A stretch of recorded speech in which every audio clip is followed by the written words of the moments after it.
There's a guy in my apartment complex who drives a $90,000 Mercedes G-Wagon. Designer clothes, expensive watch, always talking about his investments. I assumed he was crushing it financially. Then I saw him at the grocery store using 3 different credit cards to pay for $87 worth of groceries because none of them had enough available credit. That's when it hit me. Most of what looks like wealth isn't wealth at all. It's a performance, and it's expensive. Here's what most people don't understand. Real wealth is boring and invisible. Fake wealth is loud and obvious. And in 2025, we're living in the golden age of fake wealth. The tools to look rich have never been more accessible, and the pressure to appear successful has never been higher. Let me show you exactly what to look for. Sign 1. The car-to-housing ratio is inverted. This is the most obvious tell, and it's everywhere. Someone's driving a $70,000 vehicle but living in a $1,200 apartment, or still living with roommates at age 32. The math doesn't work. Research from Experian shows that the average luxury car payment in 2025 is over $900 per month. Add insurance, gas, and maintenance, and you're easily at $1,400 monthly just for the car.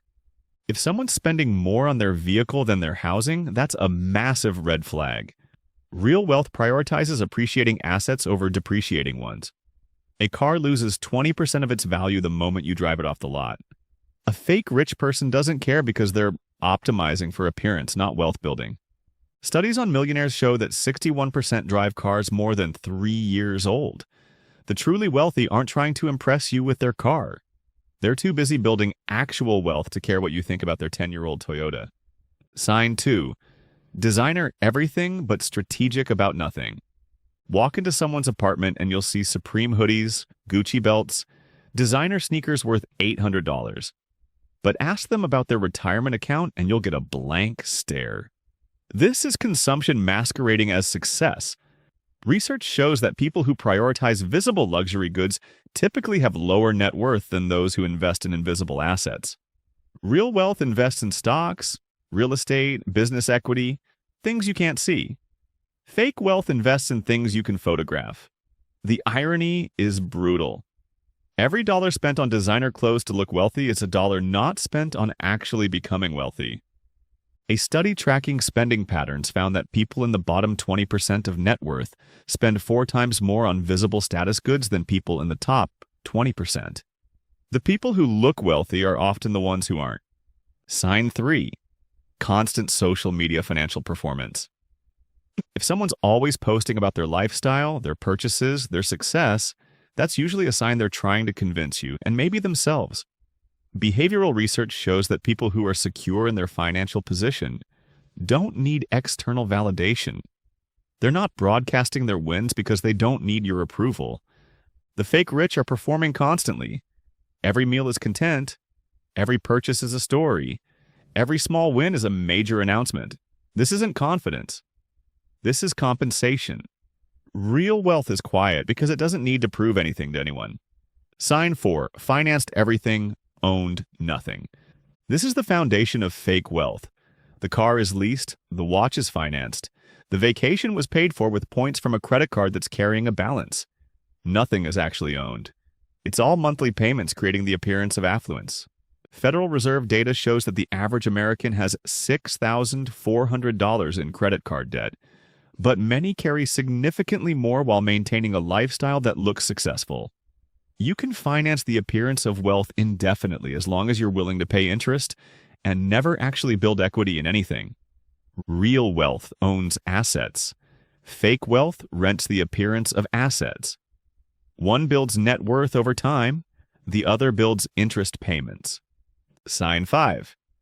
Income talk, never net worth talk. Pay attention to what people brag about. Fake rich people talk about how much they make. I'm pulling 6 figures. I just got a $20,000 raise. Real wealthy people talk about what they own if they talk about money at all. Income is not wealth. You can make $150,000 and be broke if you're spending $160,000. Studies on high earners show that nearly 25% of people making over $100,000 still live paycheck to paycheck. Their income is high, but their net worth is close to zero because they've scaled their spending to match or exceed their earnings. Real wealth focuses on the gap between earning and spending. Fake wealth focuses on the earning number and ignores the rest. Sign 6. Lifestyle changes happen. Immediately with income changes, someone gets a raise and within a month they've upgraded their car, moved to a more expensive apartment, and bought a new wardrobe. This is lifestyle inflation in real time. And it's the signature move of fake wealth. Real wealthy people let their income increase while their lifestyle stays relatively stable. That gap becomes investment capital. Behavioral economics research shows that people who immediately upgrade their lifestyle with every income increase never build wealth no matter how much they earn. The fake rich are trapped on what researchers call the hedonic treadmill. More income just means more spending, never more saving. Sign 7. Obsessed with brands indifferent to value. The fake rich care deeply about labels. The bag has to be Louis Vuitton. The shoes have to be Jordans. The car has to be German. They're not buying quality, they're buying recognition. Research on consumer behavior shows that status-driven purchases correlate with lower financial security. Real wealth is indifferent to brands. They buy quality when it matters and generic when it doesn't. They're not trying to communicate anything through their purchases. They're just trying to get value. Warren Buffett drives a modest car and lives in the house he bought in 1958. That's real wealth, unconcerned with appearance. Sign 8. The emergency fund test? Here's the simplest test for fake wealth. An unexpected $1,000 expense. Research from the Federal Reserve shows that 40% of Americans couldn't cover a $400 emergency expense without borrowing money or selling something. If someone's living a luxury lifestyle but a minor car repair would create a financial crisis, that's not wealth. That's a house of cards. Real wealth has liquidity, cash reserves, investments that could be liquidated if necessary. They're not living on the edge. Fake wealth has monthly payments and no cushion. One missed paycheck and the whole facade collapses. Why this matters? Understanding fake wealth isn't about judgment. It's about not letting someone else's performance make you feel inadequate about your own financial reality. When you understand that most of what looks like success is actually financial stress, dressed up with good lighting and camera angles, you stop comparing yourself to an illusion.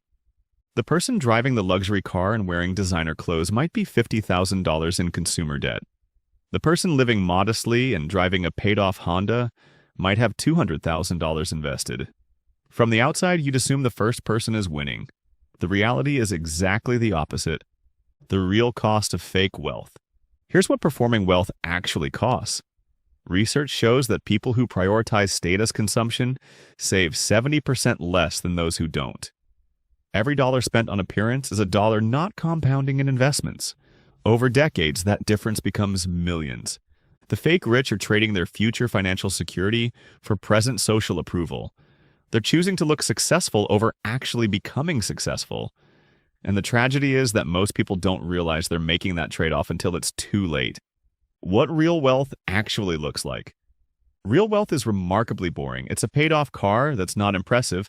It's a modest house in a decent neighborhood. It's clothes from Target. It's a brokerage account that's quietly compounding. It's saying no to expensive social events because they don't align with financial goals. Studies on millionaires consistently show they live below their means, drive older cars, shop at regular stores, and prioritize investment over consumption. They could afford the luxury lifestyle. They choose not to because they understand the real cost. The next time you see someone living large, remember this. What you're seeing is either real wealth, which is rare, or fake wealth, which is common, or debt, which is epidemic. You'll never know which unless you see their actual balance sheet. And since you can't see that, comparing yourself to their visible lifestyle is completely pointless. Focus on your own numbers, your savings rate, your net worth, your debt-to-income ratio. Those are the only metrics that matter. Everything else is performance, and performance doesn't compound.